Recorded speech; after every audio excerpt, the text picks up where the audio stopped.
এমনভাবে বসে শ্রবণ করছেন, পরীক্ষিত সে সর্বদংশন জনিত তার ধর্ম হয়ে গেল।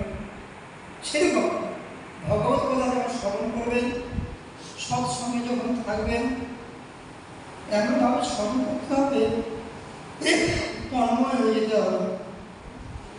তবে সেই শ্রুতির দ্বারা, সেই শ্রোতার দ্বারা আমাদেরও সেই প্রারব্ধ লাঘব হয়ে যাবে। প্রারব্ধ একদম হয়তো নিশ্চিন্ন হয়ে যাবে না, বলছেন যেখানে ফাল পাচ্ছিল হয়তো ছুঁস যাবে। ভগবান এটা করেন। তাই ভগবানের সম্মুখে, মায়ের সম্মুখে কীর্তন করবেন, গান করবেন, নৃত্য করবেন হাত ধরে। তাতে কী হবে? যে আমিত্ব, অহংকারত্ব আস্তে আস্তে নাশ হবে। লজ্জা ঘৃণা ভয় তিন থাকতে নয়।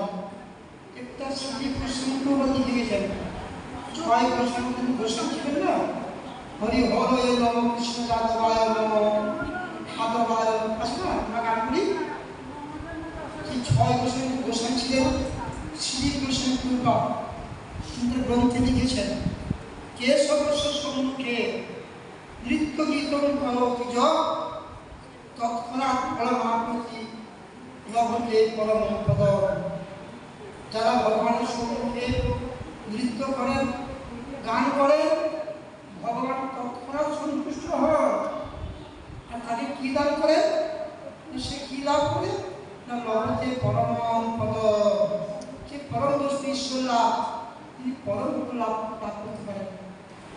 মায়ের বাণী আপনার সুনিশ্চিত করেছেন।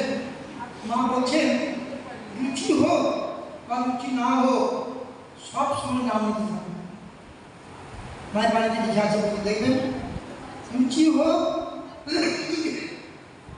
বা রুচি নাই হোক, বলছেন মন বসুক বা না বসুক, নাম নাম করতে করতে এমন একদিন অবস্থা এসে যাবে, তখন দেখবেন সেই নামের মধ্যে নামিয়ে এসে যাবে, নামিয়ে তখন উপলব্ধি হয়ে যাবে